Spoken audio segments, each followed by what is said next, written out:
लेकिन जब कांग्रेस की सरकार आई 2004 के बाद में, तो 10 साल तक बीएसएनएल को बिडिंग ही नहीं करने दिया 4G 3G में। नमस्कार सिंगरौली वासियों, मैं अपर्णा डिजिटल सिंगरौली की ओर से आप सभी का हार्दिक स्वागत करती हूं। आशा करती हूं कि आप सभी कुशल मंगल होंगे। सिंगरौली की बात डिजिटल सिंगरौली के साथ की पहली कड़ी में आज हम बात करेंगे श्री सुरेश गिरी जी से, जो कि हाल ही में माननीय सांसद डॉक्टर राजेश मिश्रा जी की अनुशंसा पर केंद्रीय संचार मंत्री श्री ज्योतिरादित्य सिंधिया जी के द्वारा सीधी सिंगरौली लोकसभा के लिए दूरसंचार समिति सलाहकार के सदस्य मनोनीत किए गए हैं। इसके अतिरिक्त ये भारतीय जनता पार्टी के जिला संयोजक, आईटी सेल और सोशल मीडिया प्रभारी भी हैं। सर्वप्रथम आपको दूरसंचार सलाहकार समिति का सदस्य नियुक्त होने के लिए डिजिटल सिंगरौली और सिंगरौली वासियों की ओर से बहुत बहुत हार्दिक शुभकामनाएं और अभिनंदन। आप लोगों का भी बहुत बहुत धन्यवाद। मैं आज आपके डिजिटल की पूरी टीम को हृदय से आभार व्यक्त करता हूं और सिंगरौली की समस्याओं को जनता के बीच में ले जाने के लिए पूरे सिंगरौली वासियों की तरफ से और अपने सांसद जी की तरफ से और केंद्रीय संचार मंत्री जी की तरफ से हार्दिक धन्यवाद देता हूं। जी सर, कृपया अपनी शैक्षणिक, पारिवारिक एवं राजनीतिक पृष्ठभूमि के बारे में हमारे दर्शकों को बताइए। जी बहुत बहुत धन्यवाद। मेरी शैक्षणिक योग्यता, मैं एमए इकोनॉमिक्स और एमए हिंदी लिटरेचर हूँ। साथ में ही मैंने एलएलबी भी किया हुआ है और इलाहाबाद एग्रीकल्चर इंस्टीट्यूट से मैंने एमबीए मार्केटिंग किया हुआ है। और सबसे पहला जो गवर्नमेंट का बैच आया था कंप्यूटर का, तो मैं गोरखपुर से post graduate diploma in computer application किया हुआ हूँ। और मेरे 3 बेटियाँ हैं। मेरी पहली बेटी टीसीएस में है, उन्होंने आईपीएस एकेडमी से इंजीनियरिंग किया हुआ था, वो सॉफ्टवेयर इंजीनियर हैं। मेरी दूसरी बेटी एमएड करी हुई है और उनका पूजा गिरी नाम है, वो आपके यहीं पास में डी पॉली स्कूल में टीचिंग करती हैं। मेरी तीसरी बेटी एमए एजुकेशन है, नेट क्वालिफाइड है और उनका पीएचडी अभी पूर्ण हुआ है, उनकी डिग्री आ जाएगी। वो अपने पतिदेव के साथ आगरा में रहती हैं। उनके पतिदेव केनरा बैंक में मैनेजर हैं। मेरी राजनीतिक पृष्ठभूमि के बारे में मैं बताना चाहता हूं कि मैं 2023 से जब बीएमएल से रिटायर्ड हुआ, सेवानिवृत्त होने के बाद में मुझे भारतीय जनता पार्टी के द्वारा जिला संयोजक आईटी सेल और थोड़े दिन अच्छा काम करने के बाद जिला संयोजक आईटी सेल और सोशल मीडिया का प्रभार दिया गया। मेरे डिजिटल काम को देखते हुए सीधी संसदीय क्षेत्र के यशस्वी सांसद डॉक्टर राजेश मिश्रा जी के द्वारा अनुशंसा किया गया और केंद्रीय संचार मंत्री श्रीमंत ज्योतिरादित्य सिंधिया जी के द्वारा मुझे दूरसंचार सलाहकार समिति का सदस्य नामित किया गया और इस पद पर कार्य करते हुए मुझे अभी 1 महीना पूर्ण हुआ है।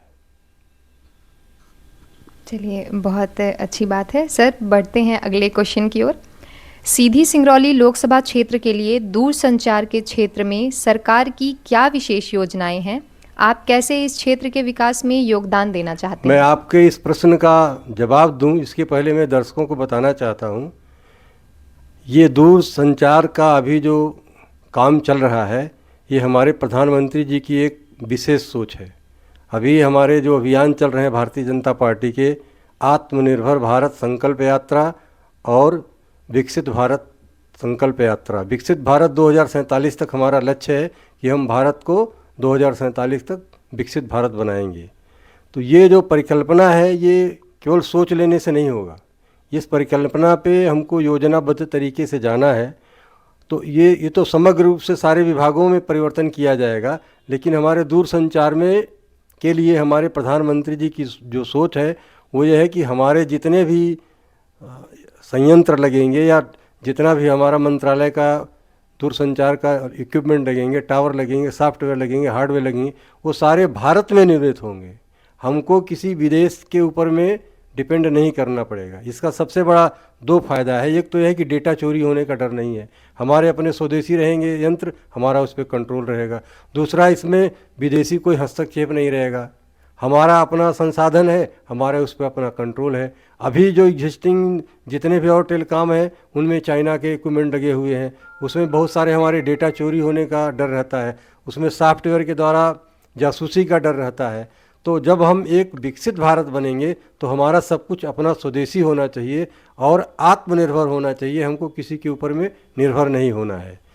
अब हम आते हैं कि हमारे सीधी के लिए क्या कल्पना है। तो मैं आपको 2-3 चीज़ जो दूरदर्शन में अभी तुरंत के तुरंत में विकसित हुए हैं, जो प्रगति हुई है, मैं उसके बारे में जानकारी दर्शकों को दे दूं। आदरणीय दर्शकों, आपको पता होना चाहिए कि 27 सितंबर को हमारे माननीय प्रधानमंत्री जी ने उड़ीसा से पूरा 1 लाख टावर का उन्होंने 4G सुविधा का लॉन्च किया। उसके बाद में ये हमारा जो बात होता है कि गवर्नमेंट है प्राइवेट है, अब जो दूरदर्शन का कार्य चलेगा ये TCS के द्वारा कॉन्ट्रैक्ट किया गया है। दूरसंचार विभाग और TCS के बीच में 18,000 करोड़ का कॉन्ट्रैक्ट हुआ है, जिसमें कि हमको 4G सेवा, 3 महीने बाद 5G सेवा और थोड़े ही दिन बाद में 6G सेवा प्रदान किया जाएगा। ये हमारा पूरा काम TCS की जो अनुषंगी कंपनी है टाटा कम्युनिकेशन, उनके द्वारा किया जाएगा। चलिए, सुन के बहुत अच्छा लगा, दर्शकों को भी बहुत अच्छा लगा होगा कि स्वदेशी चीज़ें अब इसमें भी होने वाली हैं, डिजिटल में भी। तो सर, बढ़ते हैं अगले क्वेश्चन की ओर। हमारे दर्शक जानना चाहेंगे सर कि दूरसंचार क्षेत्र में प्राइवेट सेक्टर की एंट्री के बाद सीधी एवं सिंगरौली जिले में BSNL उपभोक्ताओं की कमी साफ देखी जा सकती है।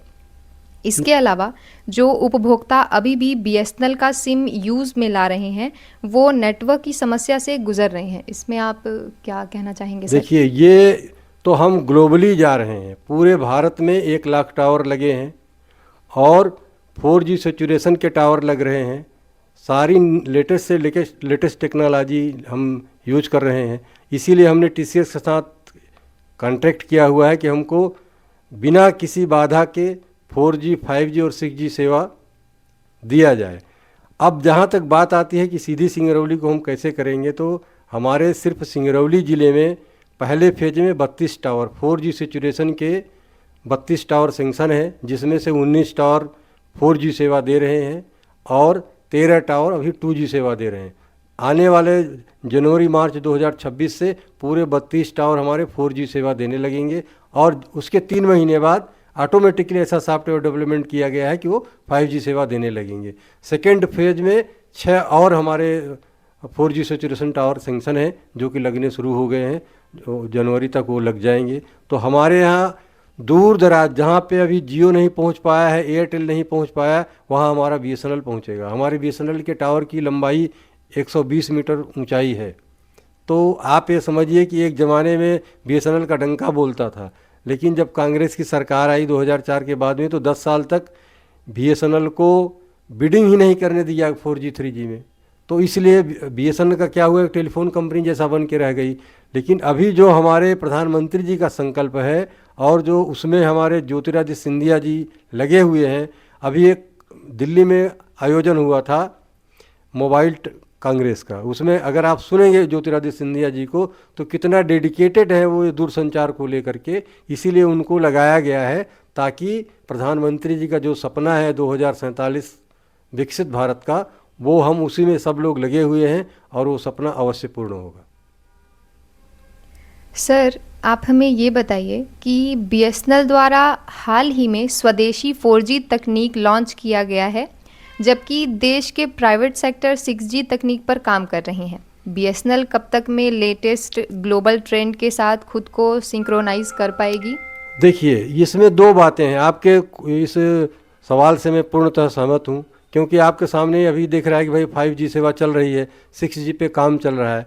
लेकिन कितना भी प्रतियोगिता होगी तो कितना भी तेज़ वो जा रहे होंगे तो हम उनसे ज़्यादा गति से बढ़ेंगे।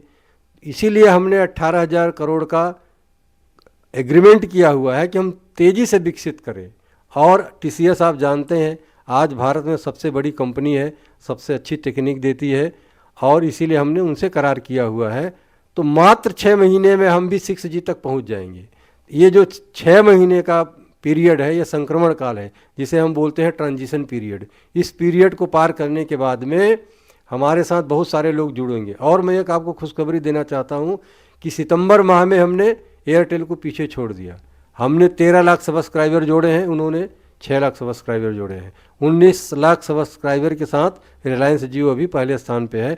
लेकिन जनवरी 2026 में मैं आपके साथ फिर एक इंटरव्यू करूंगा नए साल के उपलक्ष्य में, तो वहाँ मैं आपको बताऊंगा कि देखिए हमने रिलायंस जियो को भी पीछे छोड़ करके हमारा BSNL अभी सबसे सर्वोच्च स्थान पे है और सबसे तेज़ गति से दे रहा है।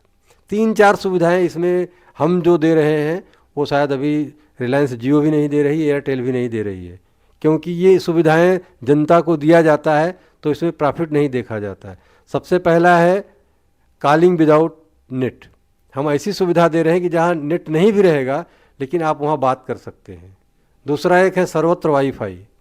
अगर आपने कहीं वाईफाई सुविधा लिया हुआ है तो आप चाहे दिल्ली में रहें, चाहे बॉम्बे में रहें, चाहे कलकत्ता में रहें, आपको वाईफाई सुविधा आपको वहाँ भी मिलेगा। तो ये दोनों हमारी यूनिक सर्विसेज हैं। तीसरा, हमने सीनियर सिटीजन के लिए लाइफ टाइम एक दिया हुआ है बहुत ही किफ़ायती रेट पे, लगभग 150 रुपये पर मंथ पड़ेगा। 1800 की प्लान है जिसमें आपको 2 GB डेटा पर डे मिलेगा, आप 100 SMS कर सकते हैं। जितनी सुविधाएं 990 रुपया 3 महीने का जियो लेकर के दे रहा है, उतनी हम अपने सब्सक्राइबर को 150 रुपये के रेट से हर महीना देंगे और उनसे बेहतर सर्विस देंगे। बहुत बढ़िया सर, ये योजना सुन के बहुत खुशी हुई मुझे। BSNL को और अधिक प्रतिस्पर्धी बनाने के लिए आपकी क्या योजनाएं हैं? आप इसके लिए क्या कदम उठाने जा रहे हैं? देखिए, मोटा मोटी मैंने आपको जो जितने स्टेटिक्स दिए हैं तो उस पर हम लोग समझ सकते हैं। आइए मैं शुरू से आपको बताना चाहता हूँ कि इस बार के बजट में हमारी सरकार ने इंफ्रास्ट्रक्चर डेवलपमेंट करने के लिए दूरसंचार मंत्रालय को 90,000 करोड़ रुपया दिया हुआ है। ये 90,000 करोड़ रुपया टावर इंस्टॉलेशन करने में और सारी सुविधाओं को लेने के लिए दूरसंचार विभाग स्वतंत्र है, अपना पूरा उनको जहाँ जिस तरीके से करना है, हमको दूरसंचार विभाग को कम्पिटिटिव बनाना है। तो एक तो 90,000 करोड़ रुपए सरकार के द्वारा वहाँ मिल गए। दूसरा, हम 18,000 करोड़ का TCS के साथ अनुबंध कर लिए हैं जिसमें वो 4G 5G 6G सुविधाएँ मूव प्लेटफॉर्म पे देंगे टाटा कम्युनिकेशन के द्वारा, जो कि जियो से बेहतर होगा। अभी जियो की क्या पॉलिसी थी, उन्होंने 2 साल तो हमको फ्री सर्विस दिया, आदत लगवा दी जनता की, उसके बाद बेतहासा रेट बढ़ा दिए। 990 रुपये 3 महीने का एक आम आदमी के लिए बहुत महंगा है। उतना ही सर्विस हम 500-600 के रेंज में अपने ग्राहकों को देंगे। और हमारे यहाँ पढ़ने वाले बच्चों के लिए एक हमारी योजना है विद्यामित्रम योजना। वो कोई भी NGO, हमारे जितने भी जनप्रतिनिधि चुने हुए हैं या जो भी सुरुचि संपन्न लोग हैं, वो मेरिटोरियस बच्चों को या गरीब बच्चों को ये सुविधा दे सकते हैं। इसमें एक फिक्स अमाउंट है 5-6 हज़ार का, उतना आप जमा कर दीजिए तो वहाँ के ग्रुप के 5-6 बच्चों को साल भर के लिए फ्री उनको वाईफाई मिलेगा, सारी फैसिलिटी मिलेगी, तो अपनी कंपटीशन की तैयारी कर सकते हैं। आए दिन आप देखते होंगे जो बच्चा टॉप करता है तो उसको विधायक जी या सांसद जी 21,000 रुपये देते हैं, 20,000 रुपये देते हैं। अभी मेरी सांसद जी और विधायक जी से बातचीत हुई है, उनको मैंने ये अनुरोध किया है कि सर कैश देने की बजाय आप ये सुविधाएं बच्चों को दे दीजिए ताकि उनका जीवन बन जाए, संवर जाए।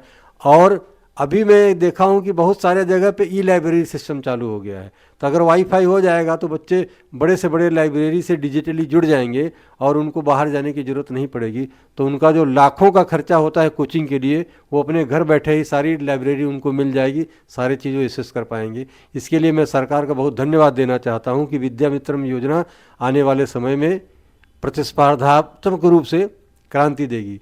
दूसरा, हमारे होते हैं जो वृद्ध लोग हैं, उनको मैंने बताया कि 1800 रुपये में उनको साल भर का फ्री मिलेगा, 2 GB data per day, 100 SMS, सारे चैनल देख सकते हैं। मतलब जितना जियो फैसिलिटी दे रही है उतना फैसिलिटी हम देंगे, लेकिन उनके 1/4 पैसे के लेकर के ही उनको सुविधा देंगे।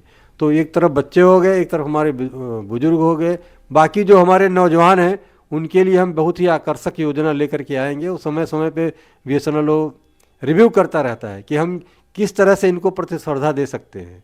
हो सकता है थोड़ा दिन हमको प्रॉफिट ना हो, हालांकि मैं आपको एक खुशखबरी देना चाहता हूं कि विगत 3-4 क्वार्टर से BSNL प्रॉफिट कर रहा है और एक अच्छा अमाउंट प्रॉफिट कर रहा है। हमको लगता है कि आने वाले दिन में ये भी जो और पब्लिक सेक्टर है जैसे ONGC है, NTPC है, कोल इंडिया है, BML है, गेल है, भेल है, उसी तरह से BSNL भी इनके समीप में आएगा और नवरत्ना कंपनी में शामिल होगा। तो दर्शकों, जैसा कि सर ने बताया कि विद्यार्थियों और बुजुर्गों के लिए बहुत अच्छी योजना लाने जा रहे हैं ये। चलिए बढ़ते हैं अगले प्रश्न की ओर। दूरसंचार क्षेत्र में स्थानीय युवाओं के लिए क्या अवसर हैं? आप कैसे उनकी भागीदारी को बढ़ावा देने की योजना बना रहे हैं? देखिए, युवाओं को क्या चाहिए युवा थोड़े क्रेजी होते हैं, तो उनको चाहिए कि बिना बाधा के उनको 4G सेवा मिलती रहे। अब बच्चे तो ज़्यादा क्यूरियस रहते हैं कि भाई लेटेस्ट टेक्नोलॉजी क्या चल रही है, तो उनका इंटरेस्ट है कि 6G में। लेकिन मैं इस माध्यम से बच्चों को भी एड्रेस करना चाहता हूँ और जो युवा है उनको भी एड्रेस करना चाहता हूँ कि भाई अगर आपका काम 5G से ही चल रहा है, ऐसा तो नहीं है आप भाभा में काम कर रहे हैं कि आप बहुत बड़े वैज्ञानिक सेंटर में काम कर रहे हैं कि आपको एकदम से नया नया चीज़ चाहिए और आपको उतनी स्पीड चाहिए। हमें ये डिसाइड करना है कि जैसे हमारे शरीर की रिक्वायरमेंट अगर कम फूड में होती है तो हितकर है, ज़्यादा खा लेने से वो अपच होने का डर रहता है। तो ये मैं अपने दर्शकों के माध्यम, अपने इस आज के कार्यक्रम के माध्यम से युवाओं को बोलना चाहता हूँ कि तकनीक पे आप उतने ही प्रयोग करो जितने कि आपके विकास के लिए आवश्यक है। आपका मूल लक्ष्य विकास होना चाहिए, मूल लक्ष्य लेटेस्ट टेक्नोलॉजी पे ज़्यादा कंसंट्रेट नहीं करना चाहिए कि आप उसी के पीछे भागते रहो। आपका लक्ष्य है कि आपकी कंपटीशन की तैयारी करना है, आपको कंसंट्रेट वहाँ करना है और तकनीक का सहायता लेना है। मेरा जो अपना अनुभव है कि हमको इतना बहुत ज़्यादा तकनीक पे एकदम से स्ट्रेस देने की ज़रूरत नहीं है। ठीक है, अभी 4G में ही जितना काम कर रहा है, अभी तो मैं 4G सेवा से ही पूरा IT सेल में पूरे मध्य प्रदेश में पूरा नाम रोशन किया हूँ। तो अभी हमको नहीं लगता है कि तकनीक को लेकर के इतना हाय तौबा करने की ज़रूरत है। BSNL अच्छा काम कर रहा है और आने वाले दिन में हम देंगे सबको 6G सेवा देंगे। और मैं आपके माध्यम से बताना चाहता हूँ कि एयरटेल, जियो और वोडाफोन से बढ़िया तकनीक देंगे और अच्छी स्पीड देंगे। सर, आप हमें ये बताइए कि ग्रामीण क्षेत्रों में इंटरनेट की पहुंच बढ़ाने के लिए सरकार की क्या रणनीति है और आप कैसे सुनिश्चित करेंगे कि सभी को समान अवसर मिले? हाँ, ये आज क्या आपके इंटरव्यू का ये सबसे महत्वपूर्ण क्वेश्चन है, क्योंकि सरकार का भी ध्यान गांव की तरफ है, क्योंकि हमारी अर्थव्यवस्था का 80% अभी भी हिस्सा ग्रामीण क्षेत्र से कवर होता है, कृषि अर्थव्यवस्था पे कवर होता है। देखिए सरकार का क्या प्लान है, जो मैंने आपको बताया ना 4G सिचुएशन, जो आप लोग पूछते रहते हैं 4G सिचुएशन, ये सिचुएशन 4G टावर सारे गांव में लग रहे हैं। चितरंगी के जितने ग्रामीण गांव हैं वहाँ लगे हैं, देवसर के जितने ग्रामीण गांव हैं वहाँ लगे हैं। ये सारे टावर बिना खर्चे के लगेंगे, ये सब सरकारी ज़मीन में लग रहे हैं, पंचायत की जो सरकारी ज़मीन है उसमें लगेंगे। अब आप सोचिए कि पूरे चितरंगी, देवसर और इसमें 32 टावर लगे हुए हैं और 6 टावर और लग जाएंगे तो 32 से 38 टावर हो जाएंगे। और हमारे टावर की लंबाई काफ़ी ऊंची होती है तो काफ़ी दूरी कवर करेंगे। तो आने वाला समय में जो क्रांति होगा संचार का 2026 में, दूर संचार की जो क्रांति होगी वो शहरी क्षेत्र के लिए जितनी होगी उससे ज़्यादा ग्रामीण क्षेत्र के लिए होगी, क्योंकि इतने टावर हम लगा देंगे। और इसका हमारे कंपनी के ऊपर कोई फाइनेंशियल बर्डन भी नहीं पड़ेगा, क्योंकि हम चिन्हित करके जहाँ जहाँ पंचायत की ज़मीनें हैं, हमको कोई लफड़ा नहीं है, वहाँ लगाएंगे और बेहतरीन तकनीक के साथ में ग्रामीण को जोड़ेंगे ताकि वो लोग अपने लेटेस्ट किसानी के कर सकें, लेटेस्ट प्रोडक्ट उनको पता चल सके, किसानी कितने आधुनिक तरीके से की जा सकती है। अभी मैं आज के पेपर में पढ़ रहा था कि मध्य प्रदेश सरकार का पूरा जोर है कि आने वाला समय में उन्नत किस्म की खेती की जाए, सारे नए इक्विपमेंट के माध्यम से। मतलब हमारा ये कहने का है किसानों की जो उत्पादन क्षमता है वो अधिक से अधिक हो और उनकी लागत कम से कम हो, ताकि वो भी अन्य उद्योगों की तरह से कृषि उद्योग भी सर्वाइव कर सके। जी सर। सर, आप हमें ये बताइए कि साइबर सुरक्षा एक बढ़ती हुई चिंता है। दूरसंचार क्षेत्र में साइबर सुरक्षा को मजबूत करने के लिए सरकार क्या योजना बना रही है? हम तो इसी के लिए समर्पित हैं। यही तो हमारे प्रधानमंत्री मोदी जी का संकल्प है कि जब हम 2047 में विकसित भारत बनेंगे तो न तो कोई हमारी डेटा चोरी कर पाएगा, न कोई साइबर क्राइम जैसी बात रहेगी। अभी आपने देखा होगा ऑपरेशन सिंदूर में हमने अपने स्वदेशी तकनीक से पूरा धमाल मचा दिया। अमेरिका हिल गया, चाइना हिल गया, सारे लोग परेशान हैं कि भाई भारत ने यह कमाल कैसे कर दिया। हमने अपना स्वदेशी तकनीक से ब्रह्मोस बनाया था और उसने पूरा कमाल करके दिखाया। तो इसकी आप चिंता न करें। मैं दर्शकों को भी बोलता हूं कि आप दूरदर्शन पे भरोसा करिए, ना तो आपका डेटा चोरी होगा, ना साइबर क्राइम जैसी कोई बात होने पाएगी, क्योंकि हमारे सारे इक्विपमेंट स्वदेशी लगेंगे। हमारे जो तकनीक है सॉफ्टवेयर की भी स्वदेशी रहेगी, हार्डवेयर की स्वदेशी रहेगी, तो विदेशी कोई इंटरप्शन नहीं रहेगा, कोई हस्तक्षेप नहीं रहेगा। बढ़िया आप एकदम फ्री होकर के अपने लक्ष्य की ओर काम करें, जो भी सेक्टर जिस सेक्टर में है अपना काम करें, ना तो किसी की डेटा चोरी होगी, ना ही कोई खतरे की बात है। ये मैं आश्वस्त करता हूँ। जी सर, सुन के बहुत अच्छा लगा। तो अगला क्वेश्चन है सर कि सरकारी और निजी क्षेत्र के बीच सहयोग बढ़ाने के लिए सरकार की क्या योजनाएं बन रही हैं? ये आप जो आप सवाल कर रही हैं, हमको लगता है आपके सारे सवाल सरकार तक पहुंच चुके हैं, क्योंकि जो आप सवाल कर रही हैं उस पर सरकार काम कर रही है। तो इसके लिए मैं आपको बधाई देना चाहता हूं कि इतने अच्छे अच्छे आपने प्रश्न तैयार किए हैं, और यही होना चाहिए कि भाई हमारे देश की आज क्या ज़रूरत है। देखिए, आपके मन में एक डर है कि भाई हमारी सरकारी कंपनी है, प्राइवेट कंपनियाँ स्वतंत्र होती हैं, तुरंत डिसीजन लेती हैं, अच्छे काम होते हैं। हमने एक इसमें यूनिक फीचर लाया हुआ है। हम है तो सरकारी कंपनी, लेकिन हमारा काम पूरा कौन देखेगा? टीसीएस देखेगी। तो वो टीसीएस उससे अच्छा, भले आप रिलायंस की बात कर लीजिए, भले आप वोडाफोन की बात कर लीजिए, भले आप एयरटेल की बात कर लीजिए, लेकिन तकनीकी रूप से, टेक्नोलॉजी के रूप में आज टीसीएस पूरे विश्व में छाई हुई है। तो जो विश्व में छाया हुआ है उसको मैंने उससे साथ अनुबंध किया हुआ है।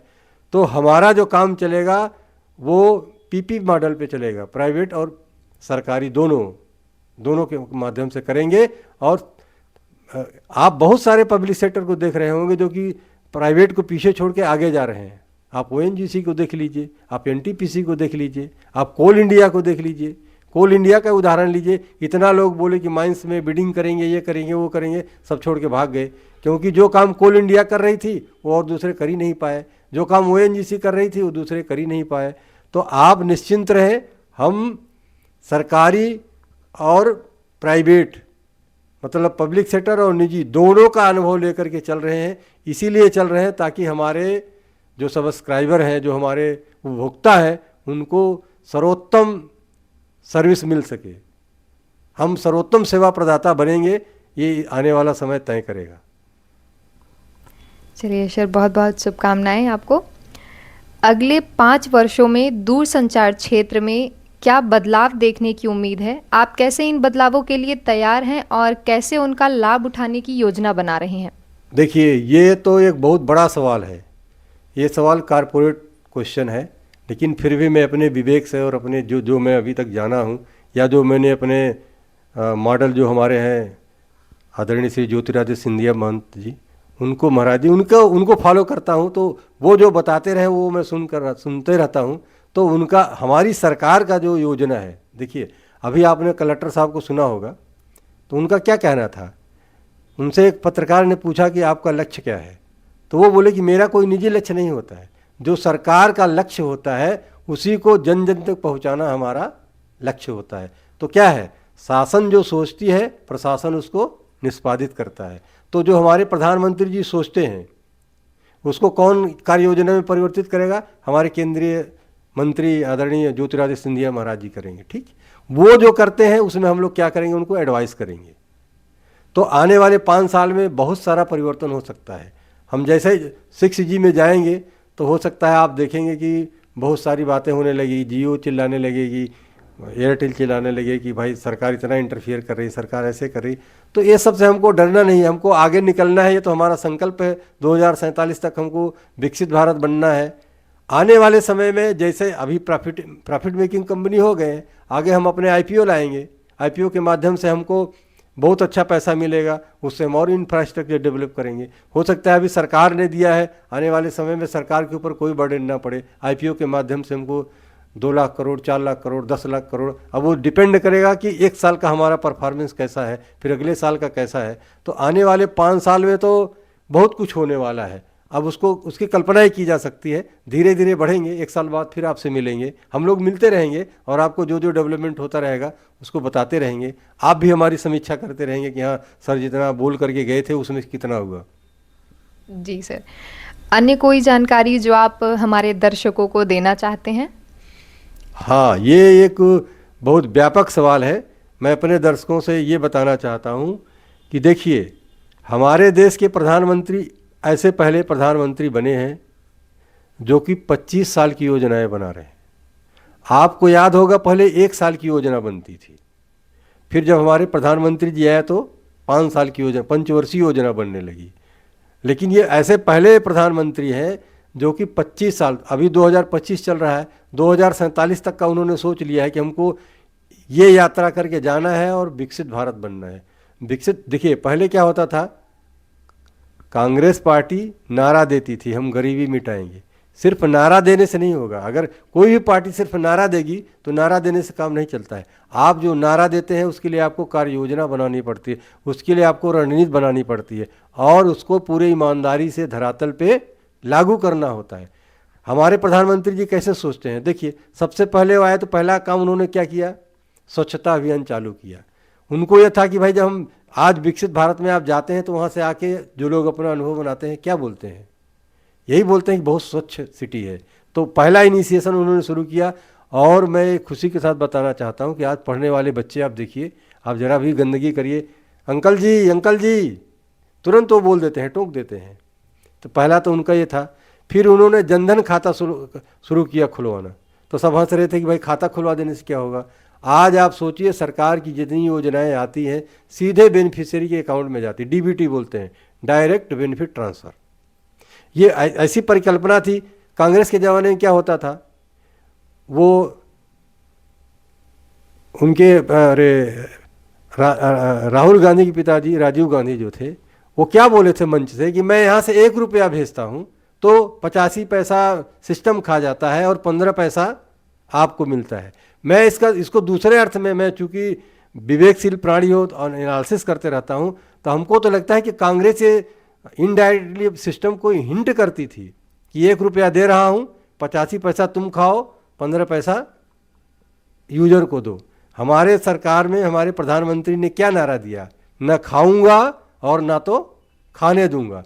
तो उन्होंने सीधा अगर अभी 1250 रुपये या 1500 रुपये या जो भी किसान सम्मान निधि है, जितना भी अमाउंट सरकार घोषणा करती है वो सीधे जो हमारे हितग्राही हैं उनके खाते में जाती है। बीच में बिचौलिए का कहीं कोई इसमें ज़रूरत नहीं है। मैं आपको बताना चाहता हूं कि अभी जो कोविड काल चल रहा था, इसमें रेड क्रॉस के माध्यम से हमारे कलेक्टर साहब उस समय थे, 5000 जो हमारे यहाँ के मजदूर बाहर थे, प्रवासी मजदूर थे, उनके 5000 लोगों के अकाउंट में पैसा डाला गया और जितना पैसा जिसको दिया जाना था उतना पैसा सीधे उनके अकाउंट में गया और वहाँ सेफ रहे। और ये इस सिंगरौली ज़िले के लिए गर्व की बात है कि इस कोविड काल में इतना बड़ा संकट चल रहा था, उस समय में जो दूर दराज के लोग थे उनको भी सहायता पहुंचाई गई। यहाँ तो जितने स्वदेशी वाले सब कर रहे थे, भाई मैं तो उनकी प्रशंसा करता हूँ। देखिए देश हम सोचते हैं ना कि केवल सरकार भर चला रही, देश सरकार तो चलाती ही चलाती है, हमारे सामाजिक संगठन भी चलाते हैं, हमारे जितने और भी लोग हैं वो भी चलाते हैं। मंदिरों में खाना बन बन के जा रहा था, गुरुद्वारों में खाना बन बन के जा रहा था, हर जगह से लोगों की सहायता दी जा रही थी। तो संकट काल में जब पूरा देश एक साथ उठ कर के खड़ा हुआ, लेकिन इसकी प्रेरणा कहाँ से मिली, इसकी प्रेरणा देने वाले हमारे प्रधानमंत्री मोदी जी हैं। उनका एक विज़न था कि हाँ हम संपन्नता लाएंगे देश में। आज आप देखिए 80 करोड़ से 85 करोड़ के आसपास लोगों को हर महीने राशन मिलता है। उनके आने के बाद आप कहीं नहीं देख रहे होंगे कोई खाए बिना मर गया।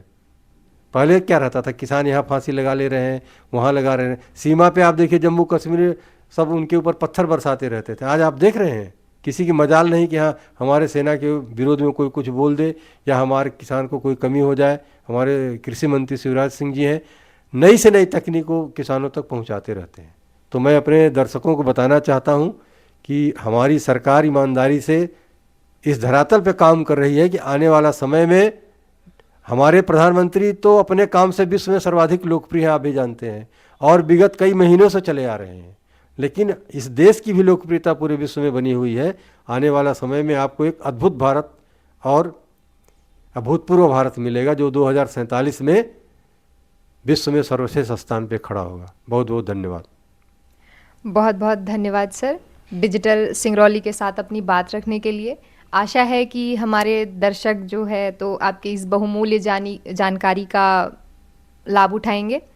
तो दोस्तों, सिंगरौली की बात डिजिटल सिंगरौली के साथ की पहली कड़ी हम यहीं समाप्त करते हैं। मिलते हैं अगले एपिसोड में एक नए मेहमान के साथ। तब तक के लिए मस्त रहें, स्वस्थ रहें, सिंगरौली के विकास में अपना योगदान ज़रूर दें। यदि आपके मन में कोई सवाल है तो कमेंट के माध्यम से ज़रूर पूछें। और अगर आपको हमारी यह यूज़फुल वीडियो जानकारी के साथ पसंद आई हो तो वीडियो को लाइक करें, अपने परिवारजनों और मित्रों के साथ शेयर करें और सब्सक्राइब करना ना भूलें और हाँ, बेल आइकन का बटन ज़रूर दबाएं ताकि आने वाली अगली वीडियो आप तक सबसे पहले पहुंचे। धन्यवाद।